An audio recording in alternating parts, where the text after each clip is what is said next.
ويسر لي أمري واحلل عقدة من لساني يفقهوا قولي آمين يا رب العالمين. Al-Hadis As-Saminu, hadis yang ke-8 dari Arba'in Nawawi, hadis 40.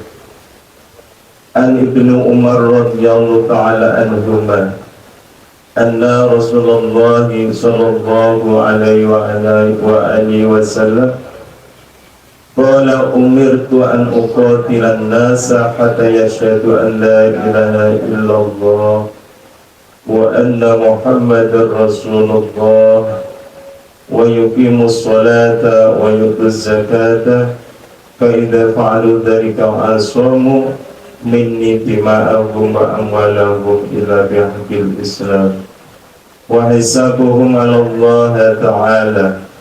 Rawahu Bukhari wa Muslim.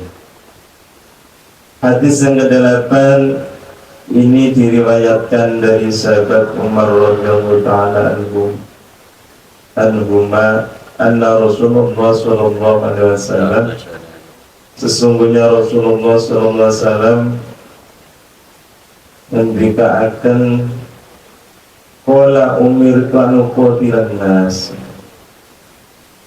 diutus, kata Rasulullah, saya diutus untuk memerangi daripada manusia sehingga manusia itu menyaksikan bahwa tidak ada Tuhan selain Allah dan sesungguhnya Kanjeng Nabi Muhammad adalah utusannya Allah.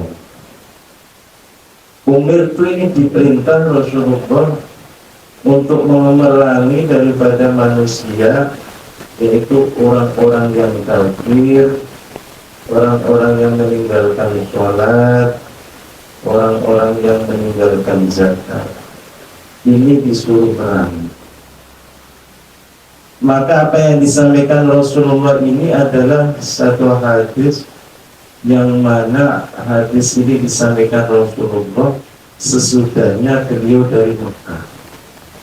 Karena di dalam Mekah, di dalam perjuangannya Rasulullah selama 13 tahun tidak ada perintah untuk perang. Rasulullah selama 13 tahun tidak ada dakwahnya Rasulullah di Mekah itu hanya firman Allah dalam Al-Quran, wa'fu anhum wasfah, jangan maafkanlah orang-orang yang menjadi di dalam perjuangannya Rasulullah di Mekah. Jadi selama 13 tahun Rasulullah di Mekah di dalam perjuangannya menegakkan daripada agama Islam, tidak ada perintah untuk perang, tidak ada perintah untuk memerangi orang-orang kafir, orang-orang yang mengandung orang-orang Islam. Ini sangat, ketika itu yang sangat berat sekali Rasulullah.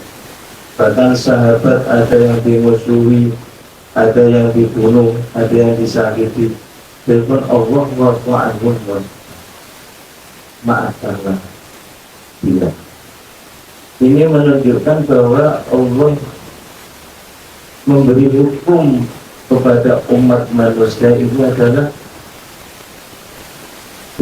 bagaimana sunnah Allah Subhanahu wa ta'ala ini berlaku. Maksudnya tidak langsung diputus perangi, enggak, tapi step by step. Maksudnya ialah dengan cara pelan-pelan.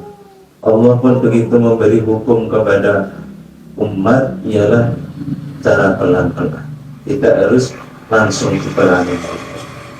Hikmahnya kenapa di dalam Rasulullah menyebarkan agama di Mekah ini tidak terjadi perang, tidak diperintahkan perang, dikarenakan hikmahnya pertama adalah orang Islam ini masih sedikit.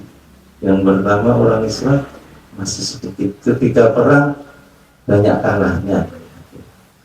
Yang kedua, hikmahnya karena tidak untuk perang di Mekah ini ialah karena melatih di dalam orang Islam yang masuk Islam di Mekah ini supaya melatih kesabarannya, sabar. ketika dimusuhi orang-orang kafir Satan. Yang ketiga ialah menjaga daripada pertumpahan darah di dalam keluarga. Terakhir ketika pertama Rasulullah menyebarkan agama Islam di Mekah, kadang bapaknya ini masuk Islam, anaknya masih kafir. Kadang saudaranya masuk Islam, saudara yang lain masih kafir. Kalau terjadi perang, maka akan terjadi pertumpahan darah di antara satu keluarga. Maka hikmahnya tidak ada perintah Allah di dalam menyebarkan agama Islam di Mekah yang pertama. Bismillahirrahmanirrahim. Wa yuqimus sholata wa yutuz zakata fa idza fa'alu dzalika asamu min ittima'ahum wa amwalahum illa bihaqqil Islam. Sesudah itu baru ini apa yang disampaikan Rasulullah untuk memerangi ketika Rasulullah sudah hijrah di Madinah. Baru diperintahkan untuk memerangi orang-orang kafir yang tidak bersyahadat kepada Allah Subhanahu wa taala, tidak mendirikan sholat dan tidak memenuhi daripada zakat. Ini diperangi Rasulullah para sahabatnya. Faida falu dalika asomu, ketika orang-orang itu menjalankan daripada perintahnya Rasulullah, mendirikan sholat, mendatangi zakat, asomu miniti ma'hum, maka dia dalam lindungannya Rasulullah, tidak boleh ditumpahkan darahnya, tidak boleh diganggu harta bendanya, dalam lindungan Rasulullah sallallahu alaihi wasallam. Ila bihaqil Islam, kecuali dia keluar daripada hak-haknya Islam, maksudnya melanggar daripada syariat Islam, seperti melakukan perzinahan. Karena dia masuk Islam tadi dijaga oleh harta bendanya, keselamatannya dijaga, tetapi ketika dia menjalankan atau keluar daripada syariat, melanggar daripada syariatnya Rasulullah, maka hak-haknya itu akan hilang. Ketika perzinahan dilakukan, maka akan menjadi dispos, akan dispos. Ketika membunuh orang pun akan dibunuh. Ini adalah aturan di dalam Islam. Wa hisabum 'ala Allah Ta'ala, adapun hisabnya itu atas Allah Subhanahu wa taala. Maksudnya di sini biarlah kita itu disuruh untuk melihat daripada dirinya.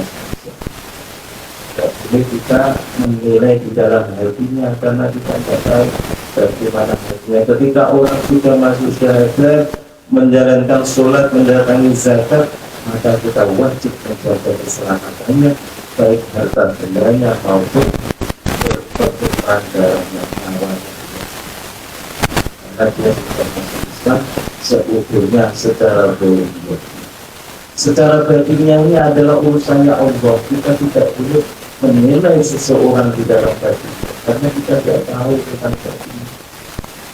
Sebuah kisah ketika Rasulullah mengutus daripada sahabatnya Usama bin Zaid. Ketika perang, Usama ini memerangi orang kafir. Ketika mau dibunuh, kafir baca syahadat, asyhadu an la ilaha illallah wa asyhadu anna Muhammadan. Ketika itu Usama bin Zaid tetap memanggil kepada orang kafir. Sahabat ini ketika pulang, sahabat itu lapor kepada Rasulullah, ya Rasulullah, Usama bin Zaid ini dan ini. Akhirnya dipanggil oleh Rasulullah, dimarahi oleh Rasulullah. Kamu tahu hatinya seseorang, kalau kamu tahu maka belalah hatinya. Kita tidak boleh, maksudnya Rasulullah adalah yang kita lihat secara dzahiriyahnya saja. Ketika orang itu sudah masuk dengan mengucapkan lisannya, mengucapkan syahadat, menjalankan sholat, mendatangi zakat, maka selainnya itu adalah urusannya Allah Subhanahu wa ta'ala.